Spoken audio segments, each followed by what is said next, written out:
Welcome, everyone. Are you excited as I am for today?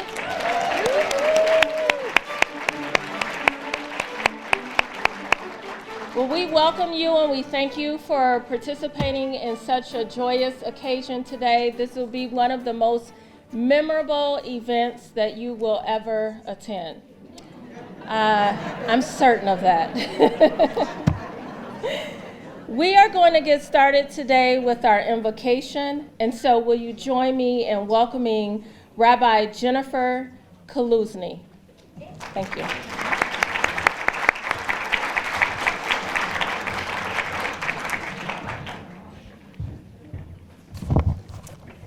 Distinguished guests, leaders of our community and our state, it is an honor to be here with you today celebrating the swearing in of Michigan's 20th District new State Representative Noah Arbit.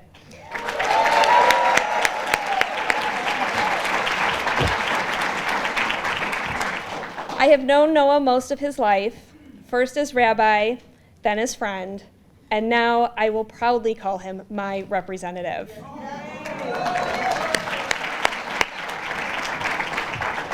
I couldn't have been more excited to show support for Noah as he was running, because Noah is the human being he is, and it was easy to say that he was a candidate that was honest, kind, and genuinely concerned with the welfare of all those who live in the 20th District, regardless of race, religion, or sexual orientation. And Noah is a reflection of his incredible family.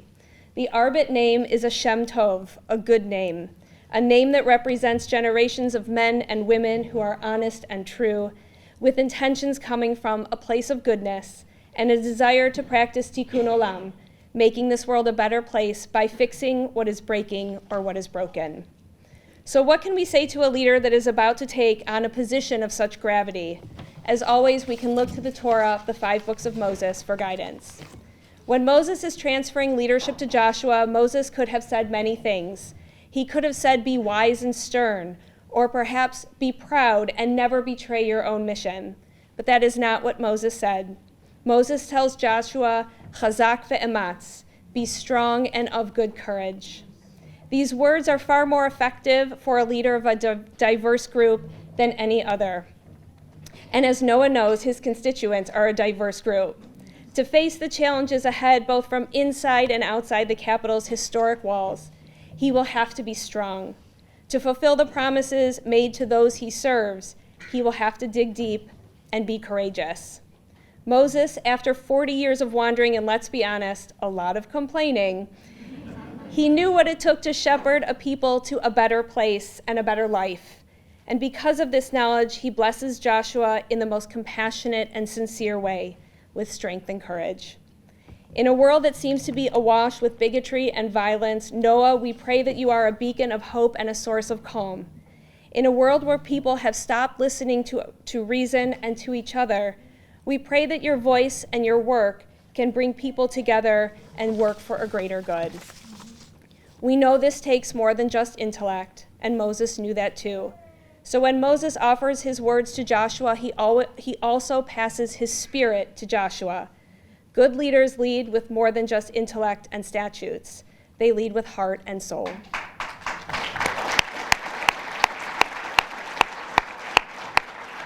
And as everyone in this room knows, Noah Arbit has both. Noah has always led with his heart, and his soul has always been fused with his community, the Jewish community and the wider community. He will work for all of us, and every day he will put his heart and soul into every project, speech, argument, and legislation he puts forward. So as you embark on this sacred task, Congressman-elect Noah Arbit, our prayer for you is the prayer of Moses, chazak ve'ematz, be strong and courageous. Let the spirit of those who came before you fuse with your own, and let that spirit guide your hand and your heart as you work every day to improve the lives of your constituents. And I'd like to offer you one final blessing, the threefold priestly blessing. Yavarechecha Adonai v'yishmerecha, may God bless you and keep you safe. Ya'er Adonai panav elecha v'chuneka, may God's face always shine warmly upon you. Yisa Adonai panav elecha ve'yasem lecha shalom, may you be blessed with good health, good partners, and success. We love you, we're proud of you, and we are proud to call you our state representative. Mazel tov.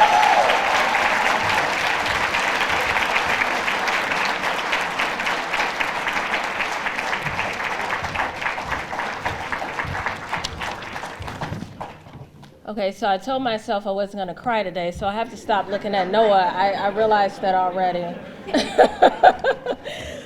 For those of you who do not know, Rabbi Kaluzny is not only Noah's rabbi, but she also performed his bar mitzvah. So I'm sure that was a special moment. Will you please stand with me so that we can do the Pledge of Allegiance?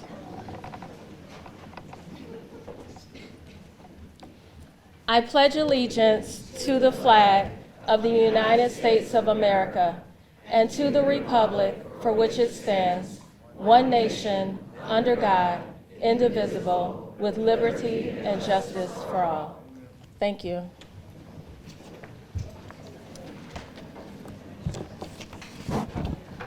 So this is the portion of our program where we have a few people who've been asked to speak, and I am going to go first.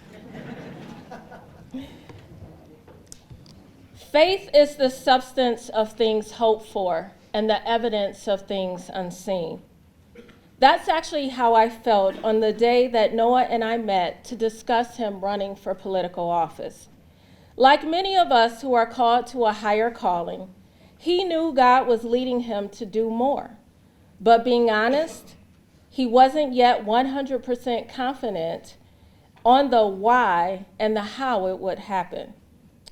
But what I experienced that day, as we vulnerably shared some of our fears and our dreams of what could be, was the power of God moving in that place and moving in Noah's heart to get him where he is today. It's difficult to articulate what happened that day, but I know that the atmosphere shifted. That's why it was so easy for me to believe and tell everyone, yes, Noah is rooted, ready, and relentless. To this community of family, friends, and neighbors gathered here today, I want you to know something important. I want you to hear my heart today. Noah loves you, and Noah needs you. The time will come when what feels like a honeymoon today will be over. Inevitably, the harsh reality of politics will rear its ugly head. And that's one of the times when Noah will need us the most. Give him access to you. Give him words of encouragement, a hug, and a listening ear. Give him grace instead of judgment. Pray for and pray with him. Stand beside him in public and in private when he needs you the most. Yes.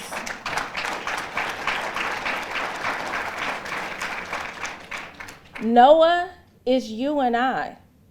He not only represents us, he is the one God called for such a time as this, to be our voice and to be our influence.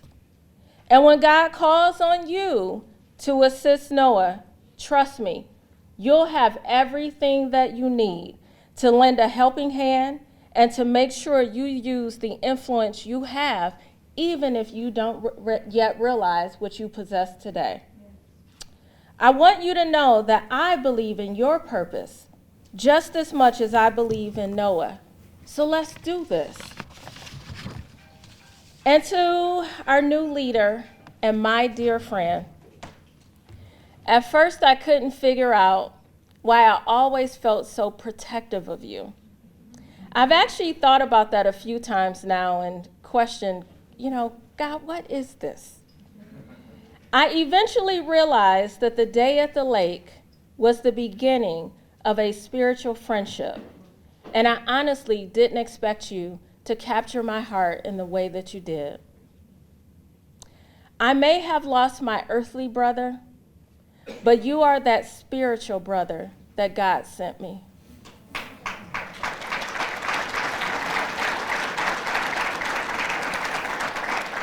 For that, I am beyond grateful, and I will forever cherish our special bond. You, Representative-elect Noah J. Arbit, make me believe that we can do the impossible. Yes. Why? Because you are not only rooted, ready, and relentless, you are collaborative, capable, and called. All right.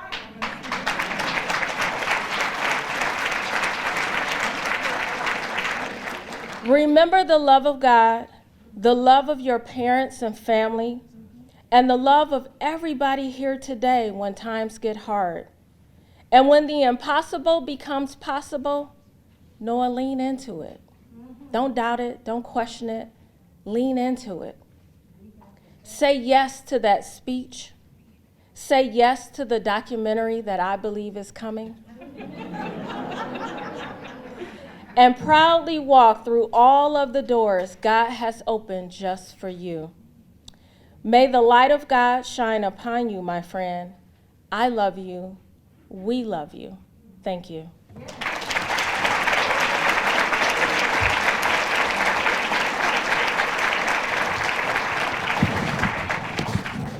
Thank you.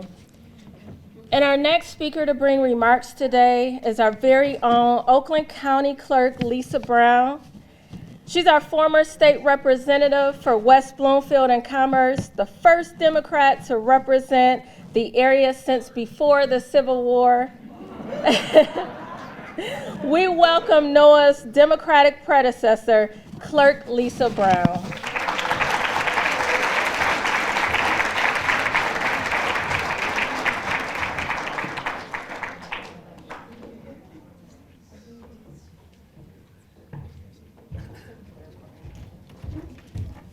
Okay, I don't want to have to follow that. Can you? I mean, come on. Come on. Here are my notes, and I just wrote them while I was sitting here. I did have it on another piece of paper, which I forgot. So, I think there's more than one reason as to why I was asked to speak today. And as Stephanie said, yes, I was I'm going to say the first and the most recent, I don't know how else to say, I don't want to say last because not last, Democrat to represent most of what is now the 20th, right? It was the 39th in my day, now it's the 20th. But so in that regard, but also as a currently elected person as the county clerk and head election administrator for the county. But what most of you probably don't know is that I've known Noah, unless you're related to him, I've known him longer than any of you. Noah and Evan were really good friends with my oldest son in middle school, and we carpooled for bar and bat mitzvahs. I always said, I'll pick up from the party. You know why? Nobody wants that late night shift. But with Evan and Noah in the back, I got to hear all the dirt as to what happened at the party. My son wouldn't tell me anything, so I had to take that shift. But I want to tell you not just about what the person that Noah is today, but the person that he's been. So I remember dropping them off at a party, not a bar bat mitzvah, but just a party at somebody's house. And literally I had not been home 10 minutes and my phone rings and it's Noah. And I don't know if you remember this.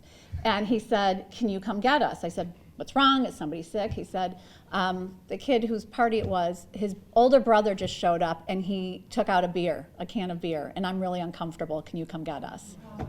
Do you remember that? What'd you say?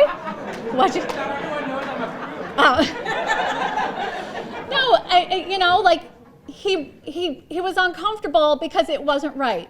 You had these kids, there shouldn't be alcohol there, and he said, can you come get us? And I'm like, of course I'm gonna come get you. So just the kind of person that he's always been.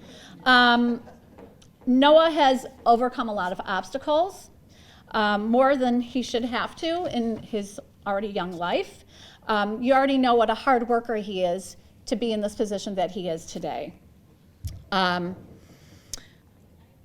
So, as kids get older, friendships change, whatever, but Noah would always once in a while my doorbell would ring and I'm like, who's at my door? And I open the door and it's Noah, just stopping by to say hi, great, just a wonderful human being. And then I saw him on the Hillary campaign, right? And I was kind of taken by surprise, just knowing some things about his family and everything else, and but thrilled. And you've been nothing bad. They are fabulous. That didn't come out right. That didn't come out right. They're wonderful, and they have been. I gotta say, they have been so supportive. I remember you opening your home. That was another thing I was going to talk about. Noah started the Jewish caucus. Like this young, right? This young man said, you know, you have all these different caucuses within our party. How come there isn't one representing the Jewish community?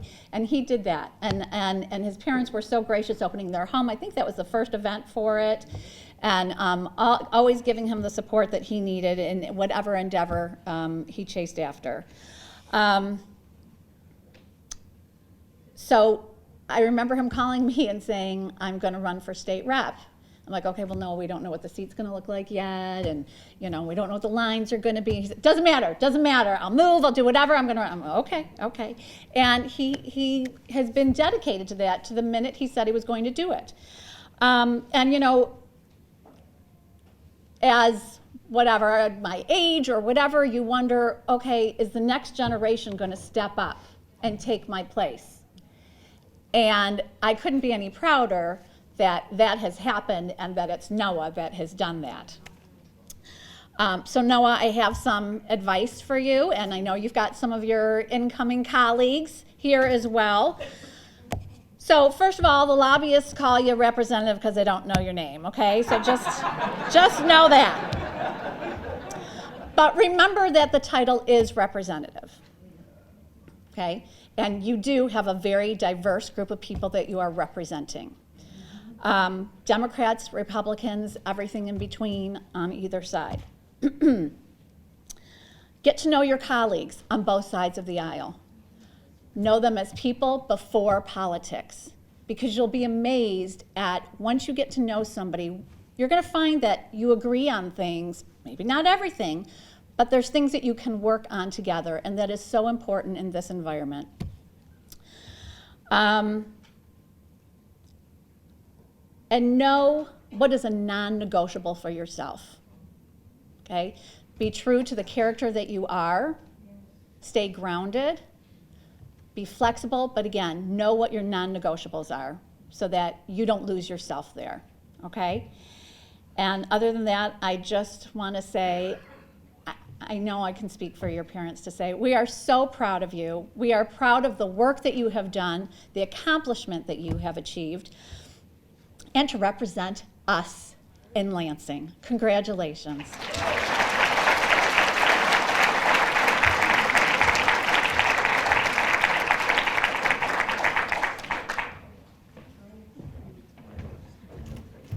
Thank you.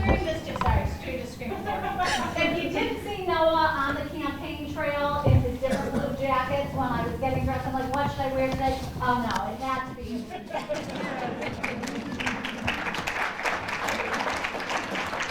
Thank you for that, Lisa. That's why I have on blue too.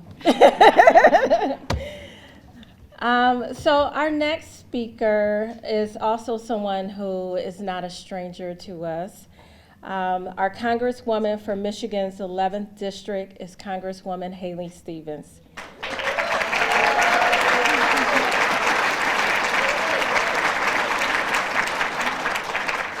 Haley sits on the House Committee on Education and Labor and the House Committee on Science, Space, and Technology, where she serves as chair of the Research and Technology Subcommittee.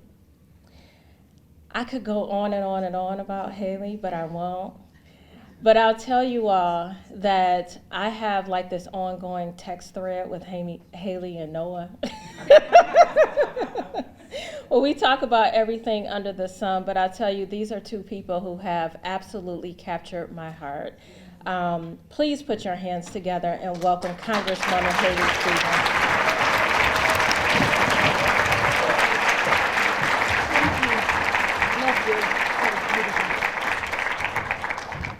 So there might be press here, and I just want to be crystal clear.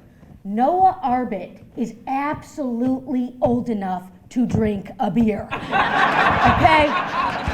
I've never seen him drink a beer, but I know he's old enough. And I'm gonna tell you guys something.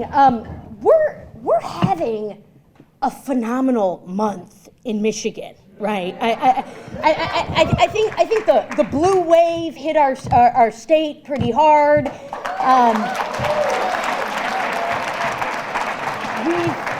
We've got a returning governor to Lansing, a returning attorney general, a returning secretary of state, and now Noah Arbit gets to go to Lansing in a state house majority.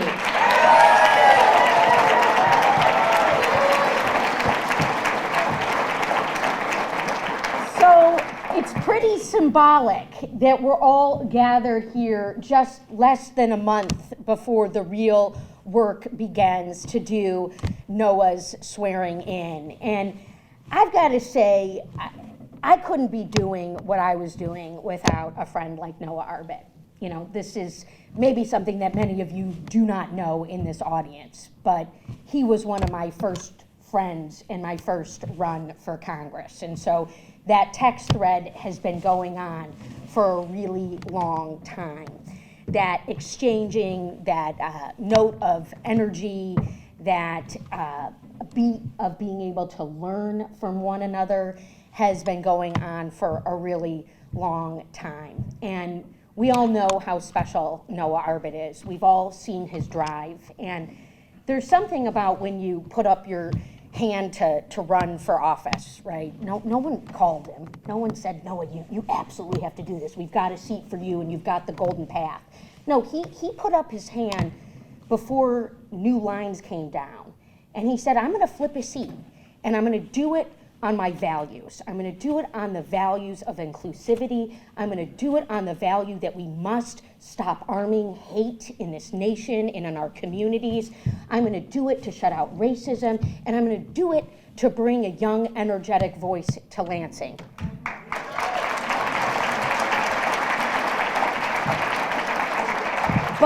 But as with all good things in politics, the only thing you can bet on is change. So a new district came, a race came, and yet every step of the way, what didn't change was Noah's dedication to his communities, Noah's dedication to his neighbors, Noah's dedication to the wanting to listen. That listening principle is what makes any good lawmaker. And that is something that Noah exemplified day in and day out on the campaign trail, mostly because he knocked so many doors it was making me dizzy, all right? And he kept bringing people into the fold and bringing people into the fold. But the deal is that this room is packed with so much diversity, so much hope, so much optimism, so many incredible people. It's great to see you all, but you are here because Noah listened to you. He heard you. And he exemplifies what you want to see in a state representative. The individual who started the Michigan Democratic Jewish Caucus will now join the State House of Representatives to the Jewish Caucus as a sitting member of our representatives.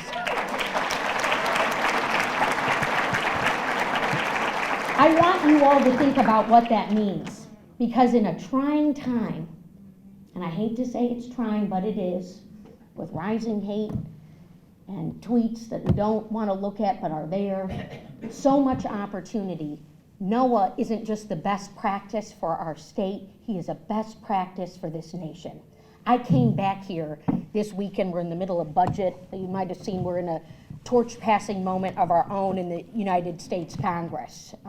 Nancy Pelosi's outgoing leadership, welcoming Hakeem Jeffries' leadership. I got to stand there next to him, but I had to come back for this swearing in, for who Noah is, for what his friendship means to me, and my goodness gracious, what his partnership means. Because so often, when we're passing these bills for the nation and for the state in this amazing budget that you're going to give this governor, the funding that you're going to give to education, the red flag laws that you're going to put into place, the protection of a woman's right to choose.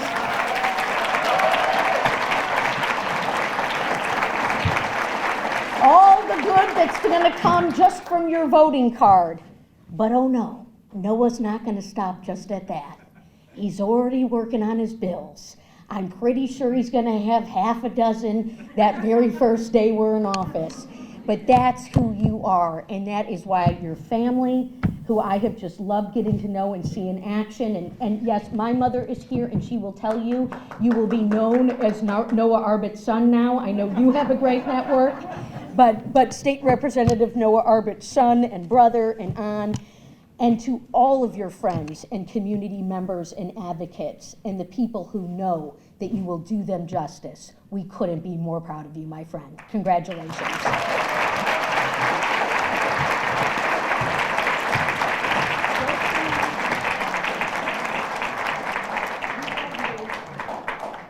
That was beautiful. We need a copy of that. All of them. Yes. So now we will have remarks from our Honorable Justice Richard Bernstein.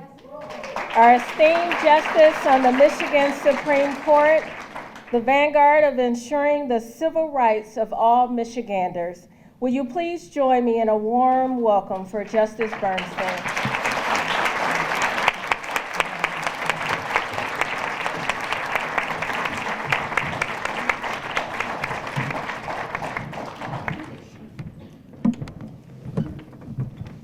Abraham Lincoln spoke that there were a few Americans that were asked to do what ultimately not many people are willing to do. That there are few Americans that are asked to make tremendous sacrifices. He referred to it as the last final measure. It was mid-October, and I was asked to go and speak at the United States Military Academy, which is often referred to as West Point. They had gathered people all across the world. They had asked their top generals to come, as well as the cadets. It was about a week later, and I was given the opportunity to speak at the United States Navy, where they had assembled the same types of folks to come and gather. I share this story, Noah, for this main reason. That as you take the oath today, there are men and women who put their life on the line every single day so that we can be here today.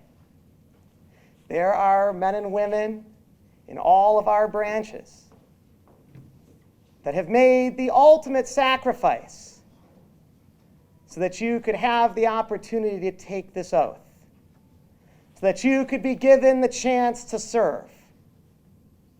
The sacrifices of those who have come before you is enormous. And I share this message, number one, because of the sanctimonious nature, the beauty, and the significance of this oath that you will ultimately be taking here today. And I ask that you honor these men and women who make the sacrifice every day, who have given their lives, whose families have given their lives, so that you can have this opportunity that's been put before you. And I ask as we administer the oath that you always remember that, and that you honor those who make that sacrifice by spending every day doing something positive, by spending every day doing something good, by spending every day remembering that as you enter the Lansing Beltway, it's easy to be taken with who's up and who's down. It's easy to focus on Gongwer and Mers. It's easy to focus on everything that's happening around you. It's easy to focus on the chatter. It's easy to focus on the high school mentality that sometimes develops when people are always talking about who said this and who said that and this happened and that happened. It's easy to do that. But I would ask for you today to be bigger, to be grander, to be better. I would ask for you today to remember that at the end of the days that you have the chance to serve for hopefully the next 12 years, that you remember that this job is always and exclusively about people. It's about those that you are sent to represent. God gives us certain opportunities. He gives us certain abilities. He has given you the chance to serve. But in that opportunity and in that moment, it's really up to you. Always remember that this job is solely about people. It's about helping people. It's about making life better for people. It's about doing good for people. You do this job because you love people. You do this job because you care about people. And you do this job because you want to make life better for people. Always be that person who wakes up every day and says, today is Sunday, today is Monday.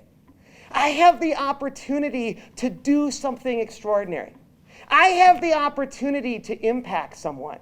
I have the opportunity to change somebody's life.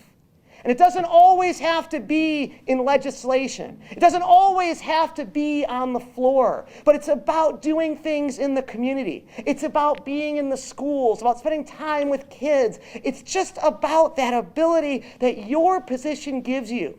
You have a chance to truly connect with people. You have a chance to truly get to know people. You have the chance to truly realize the power and beauty of people. And in conclusion, be that representative who is always positive. Be that representative who is always kind. It's okay in politics to be nice. It's okay in politics to be good, but be that person that people in your community and that people all across the state is inspired by, is excited by. And be that person that when your colleagues speak of you, they might say things like, well, I disagree with him on this position. I disagree with him on that position. But you know what? I like him so much personally. I believe in him personally, and I want him to succeed personally.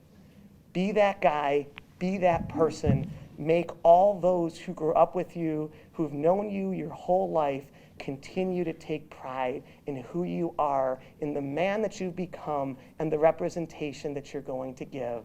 And it's now with that, Noah, it is time for you to take the last full measure.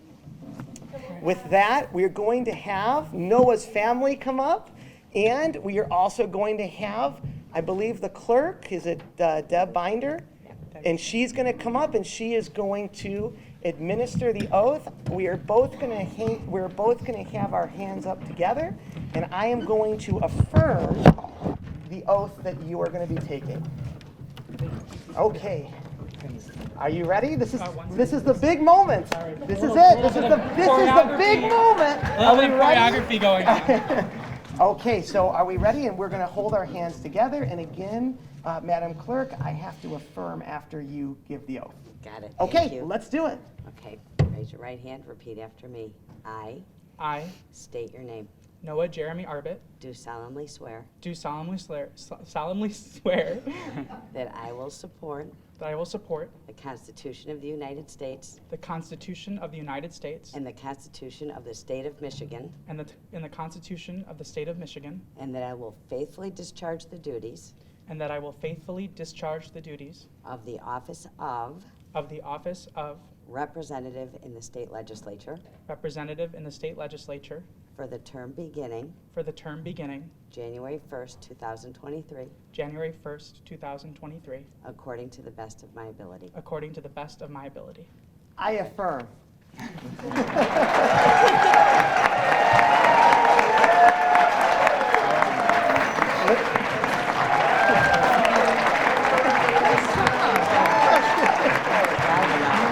Right, I fumbled.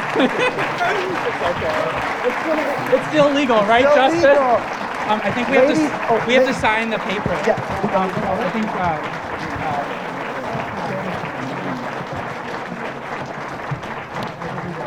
I think Jeremy's coming up. Okay, we just have a, ladies and gentlemen, he's gonna help me sign the official document. Okay, and then you're gonna have to guide my hand. Jeremy's here. Okay, so Jeremy's here. okay, and just, if you can just guide my hand. Yep, here we go. Right here.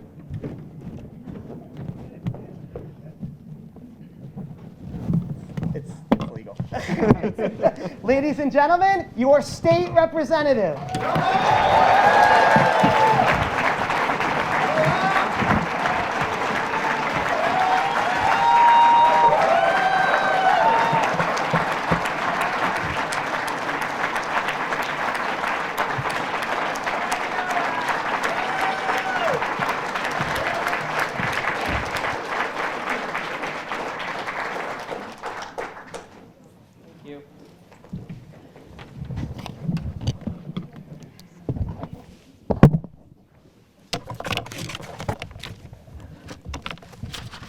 Apologies.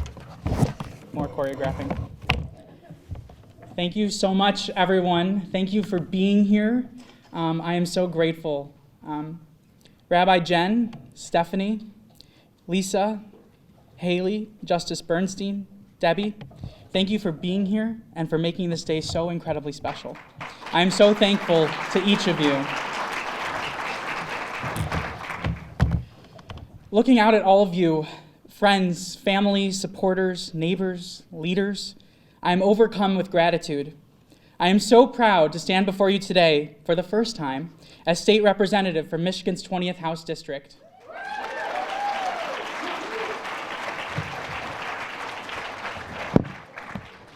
It is especially meaningful to celebrate this day here in Handleman Hall, not least of which because just over a month ago, the Jewish Community Center was the target of not one, not two, but 3 bomb threats, leading to the evacuation of the staff and students at Frankel Jewish Academy, my alma mater. In searching for a venue to hold my swearing in, there was no question in my mind that it had to be the JCC. Before we begin, I want to address a subject that I know has been on the minds of many in our community right now, which is the very conspicuous explosion and normalization of anti-Semitism across our country and right here in our backyard. On Friday, as many of you know, a deranged man entered the parking lot of Temple Bethel during morning drop-off for preschool and proceeded to verbally assault parents of toddlers using anti-Semitic rhetoric. This was only the latest in a long string of incidents targeting Jewish communities here in Michigan and across the country. I want to be very clear. The relationship between hate speech and hate violence is a simple one: cause and effect.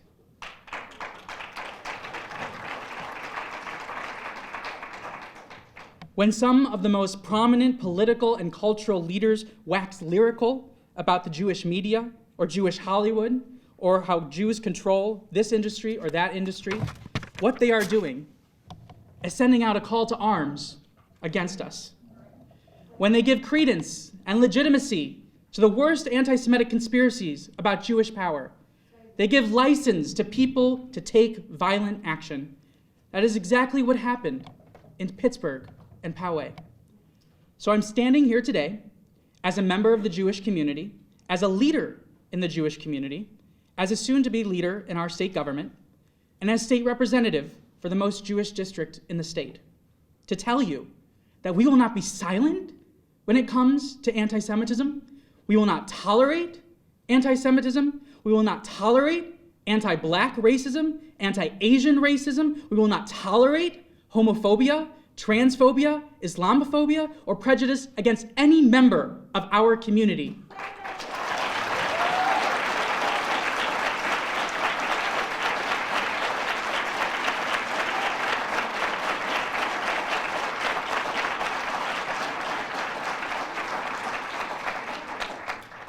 We will not tolerate hate speech and hate violence of any kind. And to those who would harm our communities, whether it be the Jewish community, the Asian community, the Black community, the Muslim community, the Indian community, the LGBTQ community, let me just say, you should be very afraid. Because if you even think about committing one iota of violence against our people, we will find you and we will hold you accountable to your crimes. And you aren't going to like what that looks like.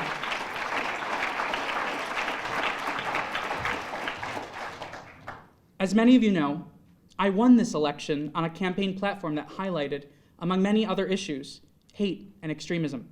The work that I will spearhead in the legislature, and I'm already working on transforming Michigan from a national laggard to a national leader on hate crimes prevention, intervention, and prosecution is vital. But no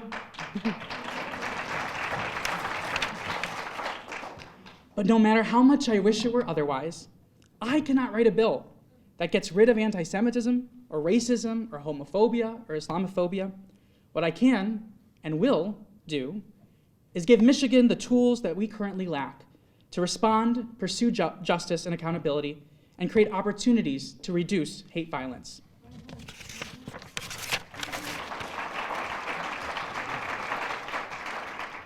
But extirpating hate and violent extremism from our society requires not just a whole of government effort, but a whole of society effort too.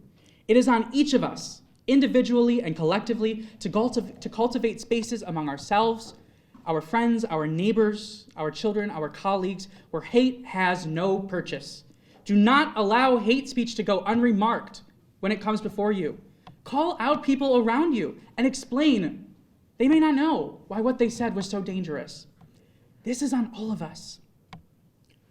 I have said before that my candidacy was my greatest love letter to my community.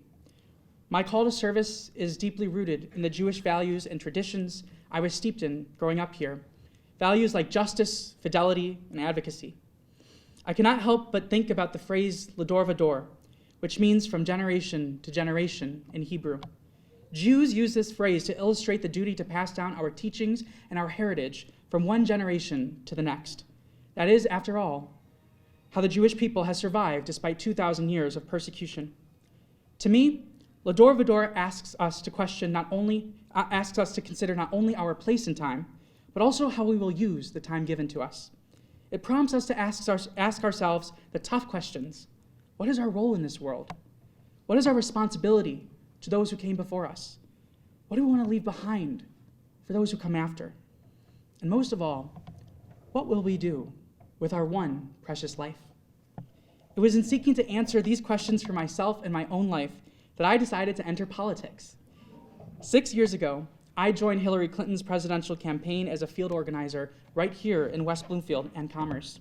I helped advocate for a stronger, more resilient Michigan as a staffer on Governor Whitmer's team. Then I worked for the Michigan House Caucus in Lansing with not even an inkling that the impressive legislators I worked to support would one day very soon become my colleagues. When mass shootings targeted the Jewish and LGBTQ communities in Pittsburgh and Orlando, I leapt into action, founding the Michigan Democratic Jewish Caucus and working zealously to empower and mobilize Jewish Michiganders to organize collectively to make our voices heard and to take on hate and extremism in our politics. After the 2020 election, I joined the Oakland County Prosecutor's Office, supporting critical reforms to ensure that equal justice under law is not just a slogan, but actual institutional practice within our community. All of these experiences have made my political career fulfilling and wondrous, but never did I imagine that it would lead me here to this moment. I know half of you won't believe me, but the truth is, running for office was never part of the plan. It was never something I dreamed of or aspired to. But I decided to run last year because I was sick and tired of my hometown, West Bloomfield, being gerrymandered and treated as an afterthought in the policymaking conversations in Lansing. Not since Lisa had we been actually the center of the policymaking conversations. And I believe fiercely that our community deserves passionate, forward-thinking, and relentless leaders who would exhaust every path to find innovative, common-sense solutions for our community and our state. That's the kind of person I am, and that's the kind of representative I will be. When I began this journey on August 26, 2021, it was hard to imagine victory. I was 25 years old with no prior elected office, running to unseat a two-term incumbent in a gerrymandered district designed never to elect a Democrat. Some doubted we had what it took, doubted we could run the strong, disciplined campaign necessary to win. If I'm honest, probably the biggest doubter was me. But time and again, this community lifted me up. You had faith in me and helped me believe that I was worthy. And I could not be more grateful. I cannot tell you what it means to have so many of you believe not just me, but in the vision that we share for the future. Together, we proved what was possible, and we did it our own way, with passion and heart, with strength and conviction, with humility and positivity. And we made some progress along the way. Not only will I be part of a historic freshman class serving in the first Democratic majority in the state legislature in a generation,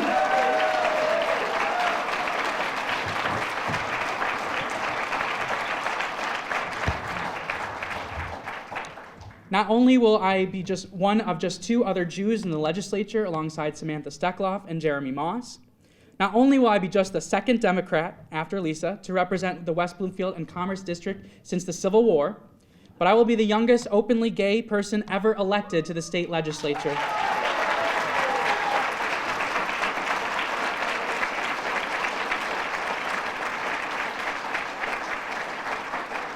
That, my friends, is progress. You know, I don't know whether a candidate like me could have been elected 10 years ago, certainly not 15 or 20, whether it's the Blue Blazers or the campaigning on hate crimes, but, you know. So to every person across West Bloomfield, Commerce, Orchard Lake, Kego Harbor, Sylvan Lake, and Bloomfield who voted for me, I thank you from the bottom of my heart for taking a chance on me. You know, I'm old-fashioned enough to believe that if you work hard, tell the truth, and show up for people, they'll have your back. That's what this community has done for me, and that's what I will do as your state representative. And to those who may have cast their ballot for another candidate, I will be your representative too. And though we may not always agree on every issue, I will always listen to your perspective, consider your views, and respond to your needs. And I hope, in time, to earn your trust too. To everyone who knocked on doors or who made calls to voters, thank you. To everyone who contributed financially, whether it was $5 or $500, and helped me shatter statewide fundraising records, thank you. To our elected officials and community organizations who endorsed me, who believed in me, to my family and friends who took my frantic phone calls, who helped me believe in all that I could be, thank you. There are a few people I want to acknowledge in particular.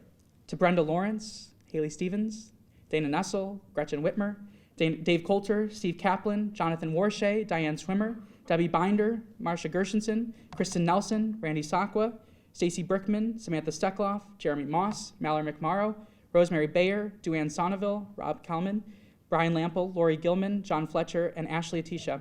Thank you for your wisdom, guidance, and support throughout this campaign. To Charlie Norton, Crystal Jabiro, Stephanie Kreider, Amy Mindell, Tracy Belanca, Aaron Hughes, Carolina Noguez, and Arbin Staffa. Thank you for being my friends, my confidants, my therapists, and thought partners in this journey. I would not be here without you. I also want to introduce two incredible, bright, and talented people. Joanne Wisely, in the green back, do wave, our incoming legislative director for the 20th District office in Lansing.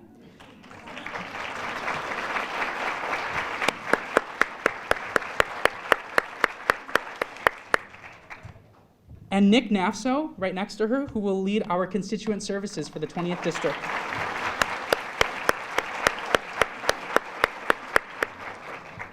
I am very proud that we will have the rare distinction of a legislative office staffed entirely by residents of our community.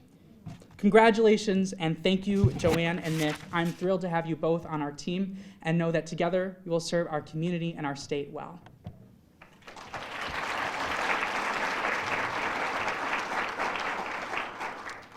And finally, I'd like to recognize my family. I'm sorry, I'm going to get emotional. My grandparents, Harriet and Harold Goodman, my Bubby, Charlotte Arbit, and my late Zeta Meyer, who I know is watching over us right now. I feel so blessed to be able to share this moment with you. To my twin brother, Evan, and to my older brother, Alec, who I think is watching live right now from Japan, of all places, I have two things to say. One, I may be the youngest, but I outrank you now for life. So don't forget that.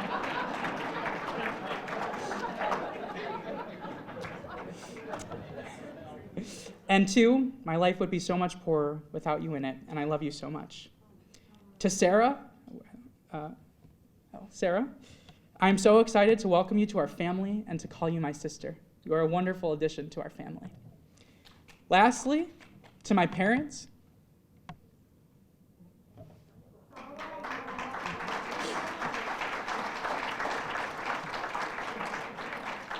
Dr. Steve and Edie Arbit. First of all, I would not be here without my dad. You know, a number of people across West Bloomfield and Commerce are like, are you Dr. Arbit's son? Like, come on. I know it's been a long and winding road that we've traveled together. Even I couldn't see where we were headed. But look at where we are now. I owe it all to you. All of it. And I love you both to the ends of the earth. Thank you for everything.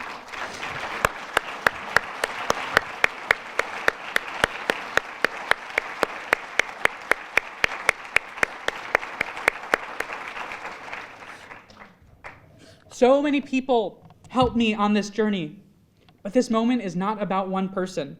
It is about all of us. It is about the kind of community we are here in Greater West Bloomfield and Commerce, and the kind of Michigan we want to build together.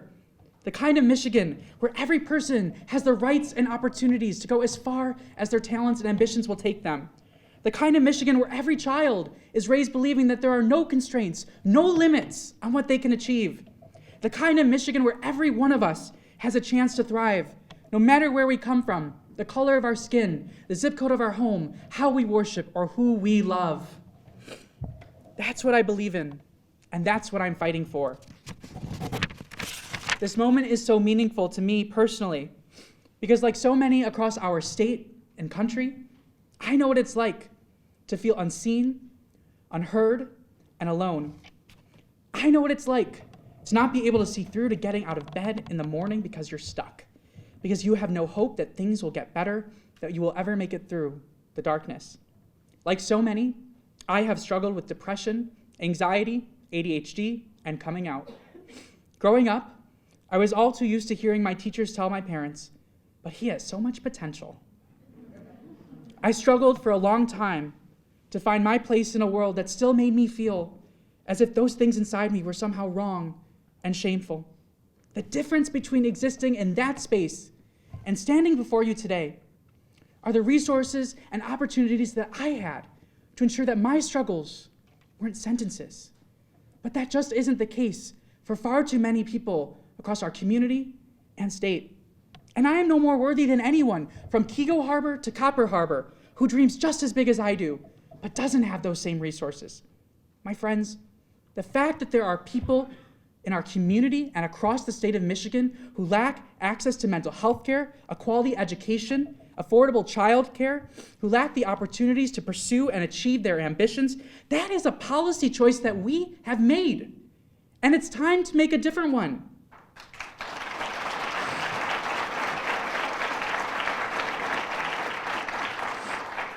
And come January, with the seating of the 102nd Legislature, that is exactly what we will do.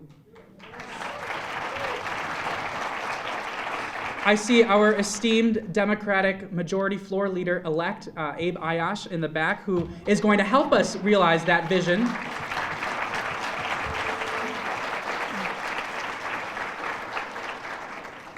As well as my colleague, the Representative-elect Denise Menser from Mount Clemens. We're so excited to work together. But middle school Noah, high school Noah, college Noah could never have dreamt of this moment. I wish I could go back in time and walk up to him, crouched down by his locker, hiding behind a book.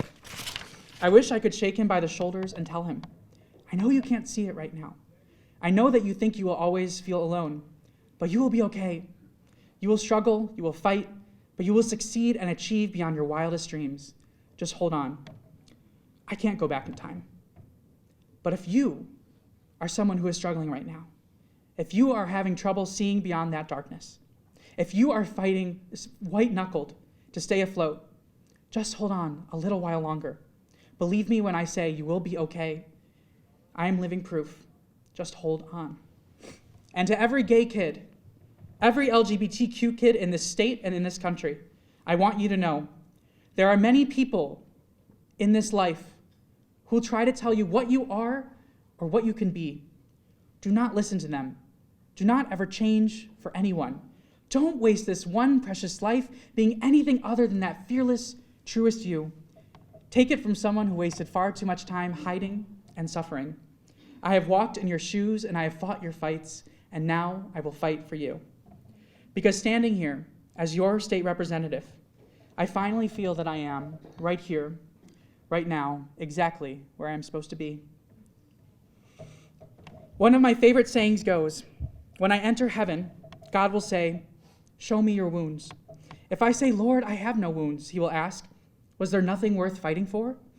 In a world where 1/4 of LGBTQ youth attempted suicide in the year 2021, there is everything worth fighting for. In a world where hate crime spiked over 200% year on year, there is everything worth fighting for. In a world where unrepentant racists, anti-Semites, and white supremacists are elected to the halls of power, there is everything worth fighting for. In a world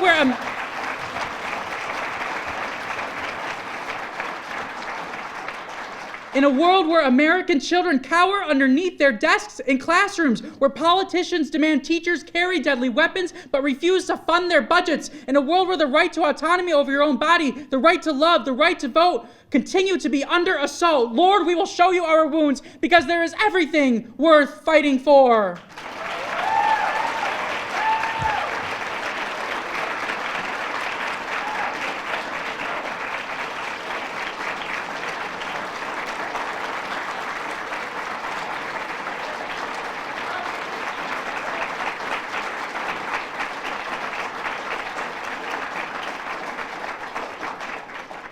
And that is why we are here, because the power to enact the change we wish to see in the state of Michigan is finally within our grasp. Our agenda seeks to answer the most fundamental question: how can we achieve our greatest potential as individuals, as a community, and as a state? Because it's time we work to build Michigan's economy for the 21st century, an economy that allows young people like me and my twin brother Evan to stay here and raise families of our own. An economy that creates world-class jobs, protects workers' rights and dignity, enables small businesses to thrive, and ensures that quality healthcare, education, water, and equal access to the ballot are rights and not privileges.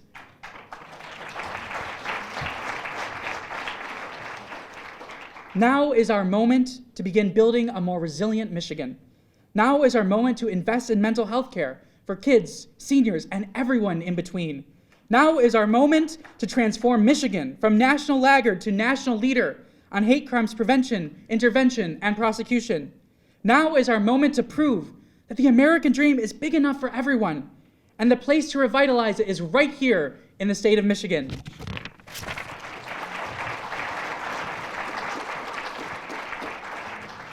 Of course, it will not be easy. All throughout the campaign, people would ask me, why can't we all get along? Why are we so polarized? I've thought a lot about this, and I think I have somewhat of an answer. I think our politics stopped being about marginal tax rates and whether government should foot the bill for healthcare a long time ago. And now, our politics revolves around who counts, who belongs, and who has rights as an American. And when our politics becomes about that, how can either side compromise?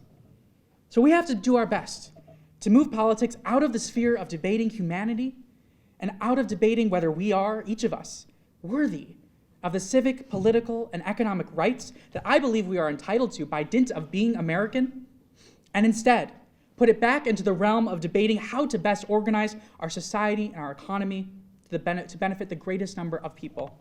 That is our challenge. I cannot help but reflect on my own family's journey to America. In the early 1900s, my great-grandparents fled persecution and poverty in Eastern Europe, trading their shtetl life for bustling Detroit, the engine of the world.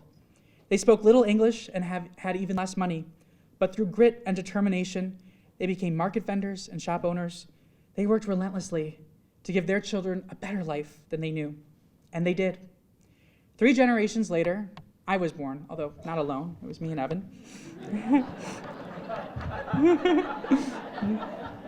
Growing up here, right at Lone Pine and Middle Belt, shaped me profoundly, instilling in me the values of integrity, hard work, and service. I have fond memories of how my brothers and I spent our summers bike riding up the West Bloomfield Trail, grabbing Yo's Yogurt or its Kigo Dairy Queen, learning how to wakeboard at Pine Lake Ski School. We spent many fine days eating brunch at Stage Deli or just omelets with our grandma and grandpa before catching a movie at United Artists or enjoying 9 holes at Glenlore with Bubby.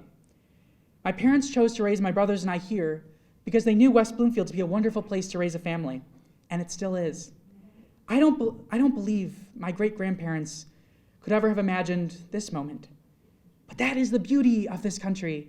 It may sound singular, but my story is the story of so many in America, an unbroken chain of service and of giving back and of building something better for the future. Le Dor Vador, from generation to generation, building something better.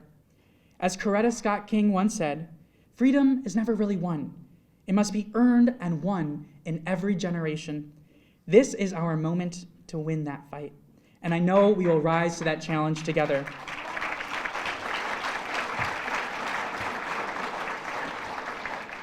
I am so honored to serve as your state representative.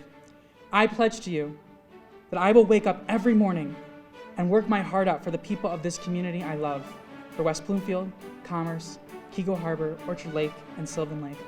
Thank you so much, and let's get to work.